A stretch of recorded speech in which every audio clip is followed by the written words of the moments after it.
So we're into round 5 of GDKO 2022, but before I get talking about it, I would like to take a step back and talk about the results from round 4. So we actually had 2 first places. We've got Editor by Yanni Boy and Pixel Avatar Maker by Fennec2 Games. But edging slightly higher is probably Editor, who comes in first place on all 3 categories, which is very, very impressive indeed. And if you haven't played the game already, please do so. It is really, really good. And one of the best things about it is the ability to create your own levels, and also you can share them and play them with other people as well. Really good stuff. And I actually predicted that Backyard Fun would come in first place, so I'm not too far with my predictions. I think they're getting better. And I predicted that I would be in 13th place, but I'm actually in 9th place, which is really good for me. Yeah, excellent stuff. Well, on to round 5, and this is what we've got to make. It's a remake of the game Leaper by Bugbyte, and we've got to put our own spin on it. So here it is. So round 5, recreate a classic arcade game from the 1980s. I think it was made in 1986, which was the year that I was born in, and the games will be judged on how polished they are. 13 developers plus 1 wild card will qualify for round 6. So quite a big cut this round, and quite an interesting way of doing it as well. So we're actually going to get paired. Here we go. So we have our rankings as normal, but instead you get randomly paired with another developer, and whoever ranks the highest will progress. So quite interesting there. This timeline got updated, and we actually had 2 weeks to recreate our classic Atari game, Leaper, in our own style. And these are the questions that we'll be judged on. So how polished it is, this is the main thing. Also art and visuals, sound and music, and technical implementation. So let's have a little look at who is in the competition. So we've got 22 people, and these are the games and the developers. And as you can see, I've rated all of the games, also given the good and the bad to them as well in the comments. And this is my game over here, 2 penguins. So let's just show you what that looks like. I'll hit the play button. So we're in construct 3, is what I use to make it.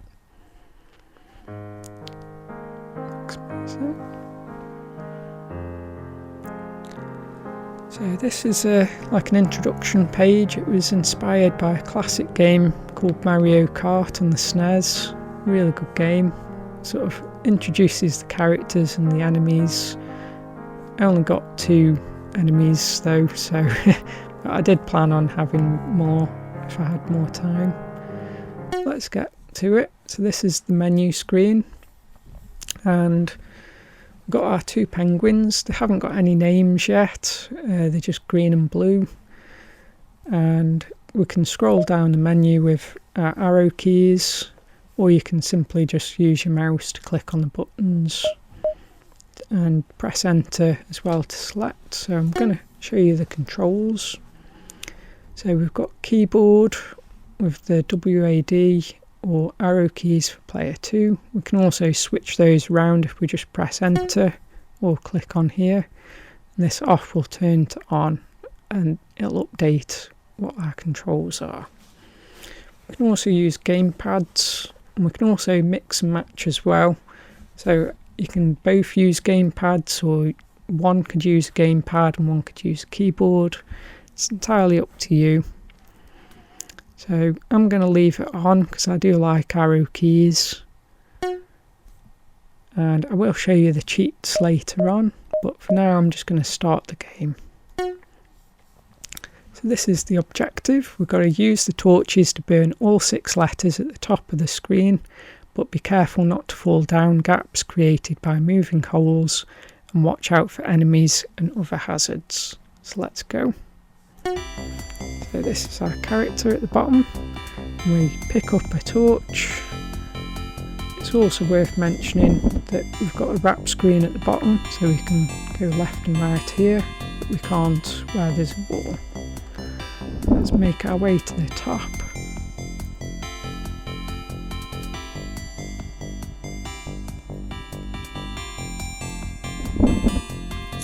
And just walking over the letter or number, in this case, it'll set it on fire.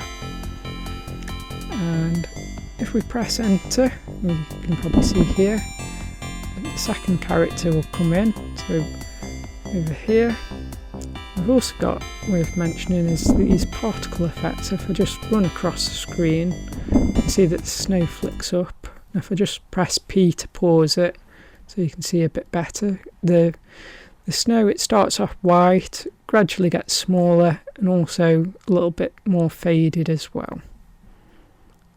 Press P to unpause, and I'll just leave him over here.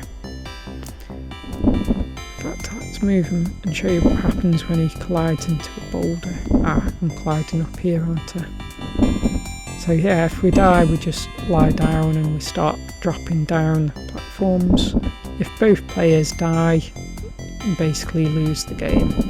And each torch you get to the top gives you 50 points, so there is a bit of competition there between the 2 players.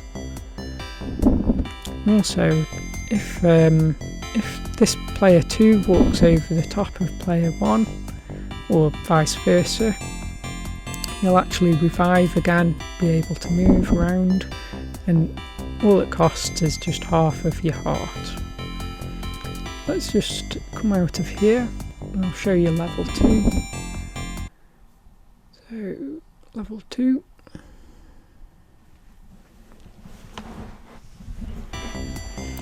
So, in this one, if player 2 did join earlier on, he would automatically appear, but he won't, because I've just started the game just in here in my project. And player 2, he can enter the game at any point he wants. And we've got some birds, they're actually called albatross, which are in Antarctica, just like penguins. And over here. And they're actually a little bit faster than the actual player. Not by much, but enough to catch you up if you're caught off guard.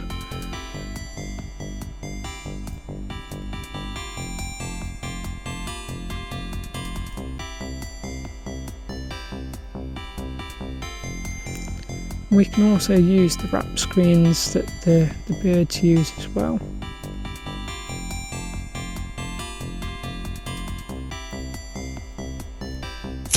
And this time we'll burn the letter L. Some keyboard shortcuts are, if we press R on the keyboard, we basically restart the game. If we press Q, we'll quit and we'll go to the main menu. So I'll just show you some cheats. So this is just a little description at the top. This is what the cheats do. So player 1 is a thief. Currently got it on off. If we turn it on by pressing enter, or you can press right, or you can press space bar or click on it, whatever you do, it'll be very intuitive, I'm sure it will. So the cheat description is player 1 can take a torch from player 2 by walking into them. Work cooperatively with player 2 who could pass the torches to you, or you could steal them for a chance of getting points and glory. So basically you can work together, so player 2 could stay at the bottom of the screen, they can pass the torches up to player 1, and you can work together like that. Or you might decide to be a bit more competitive and player 1 can basically take all the points off player 2 and player 2 will have a bit of a hard time trying to get past player 1, and whilst also dodging things as well. So yeah, it's all good fun. So that's on. Super fast holes, we'll turn that on. So the holes will now overlap each other at double the speed. Hard heads. So this will mean that you don't get hurt when you're jumping up and banging your head on the ceiling. Sprint shoes, run really fast, outrun anything you want, but it is quite difficult to control. I'll leave it on to show you. So let's start the game. And as you can see, we can zoom across the screen really fast. And the holes are moving pretty fast as well.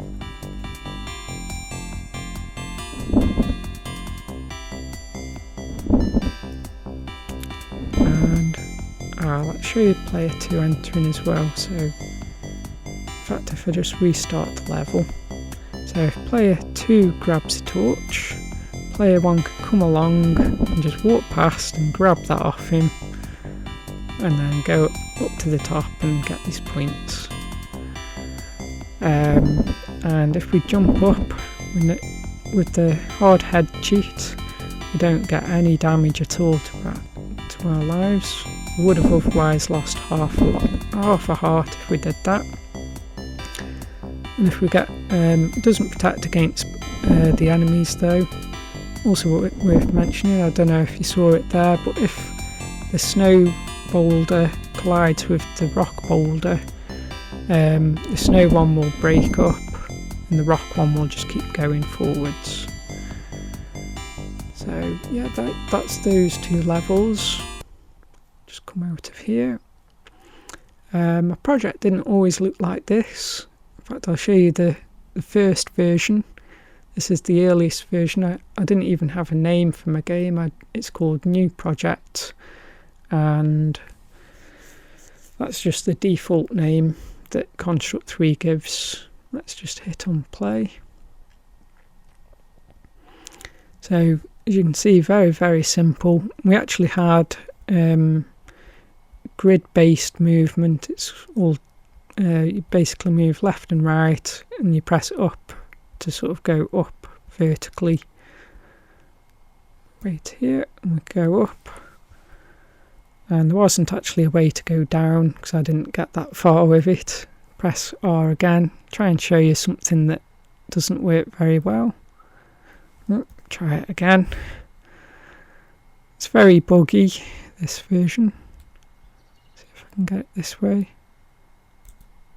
Well, I don't want it to work. It seems to work.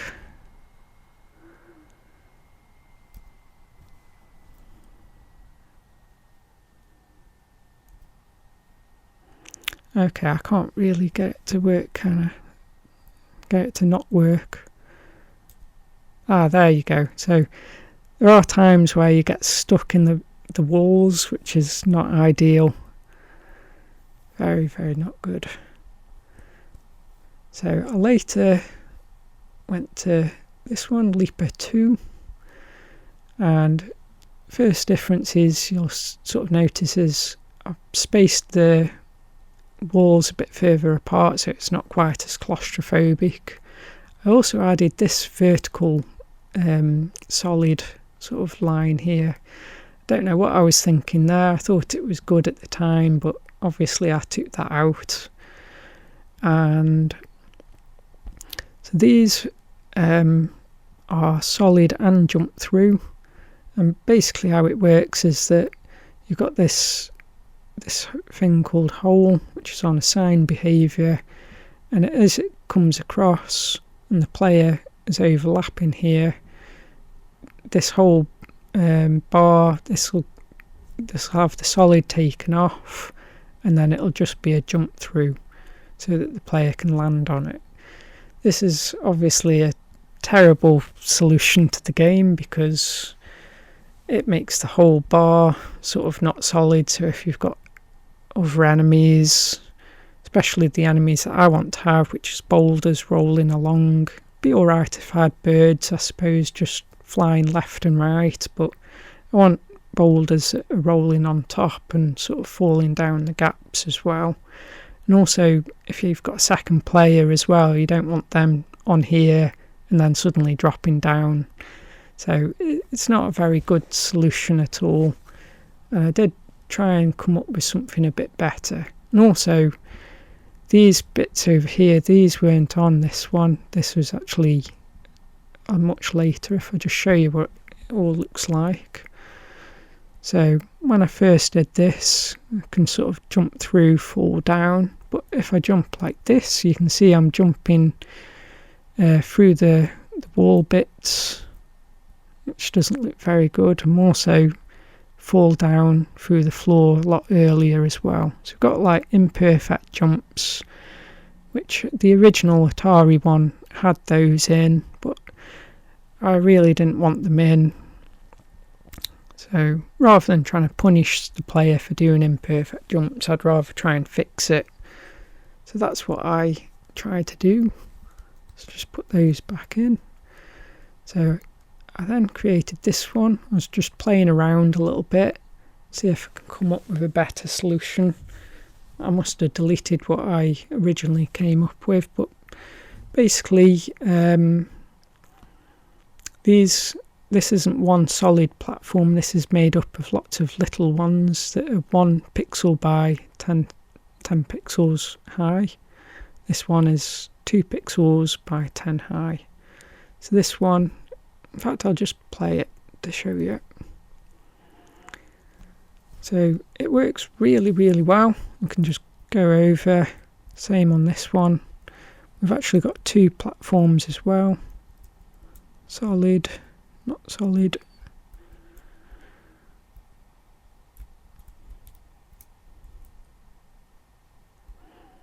So yeah, it works really, really good.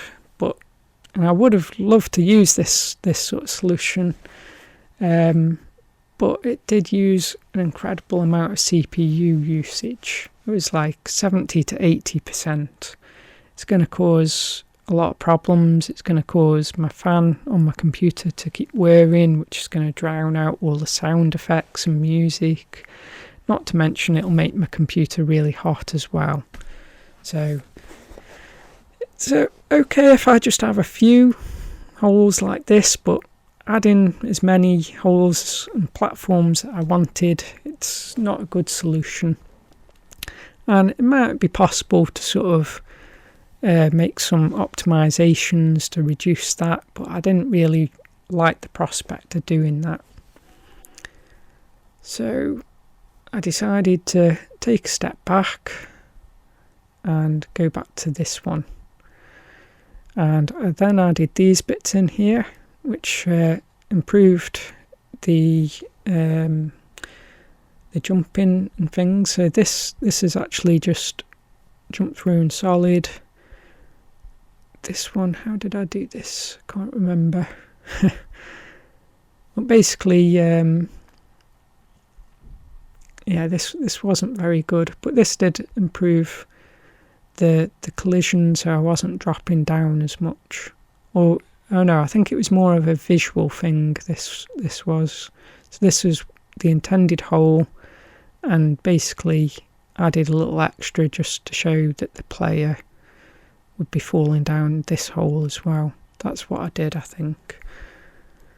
So I later improved on this quite a lot.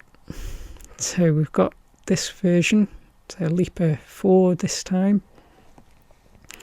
And first thing you might notice is actually the name change. I've got something called Hanger. My original plan was to have the game called Sword Hanger. This player over here is a bit more elongated now. He was going to be a guy with a sword, and he'd basically stab his sword into the ceiling and then wait for the hole to pass out underneath him, and then he'd choose to just drop down and carry on going. And also if there was a hole above him where the sword was, the sword would just automatically drop down. But I was thinking the player would also have the control as well. Let's just click on play just to show you how it plays. So we've also got some torches, very crudely drawn, but when you go over it destroys. And then we can jump through here and here, and we've also got this boulder which doesn't do an awful lot really. And when we go up at the top, so bad that you can just jump through here. Just add those jump through platforms and it just changes the letter red. That was about all I got to on this one. So yeah, so this was, I got rid of the solid and just turned it into a jump through on this one. And I decided to sort of make it so that when you jump up and this isn't over the top of it, it applies a sort of downward force onto the player, sort of forcing them back down. I think that's how I got this version working. I did make a significant number of improvements in order to get to this sort of stage. I think by this point it would have been Leaper 9, I think. But yeah, that's a bit of a backstory to how the game was developed. Hope you enjoyed that, and yeah, thank you for watching.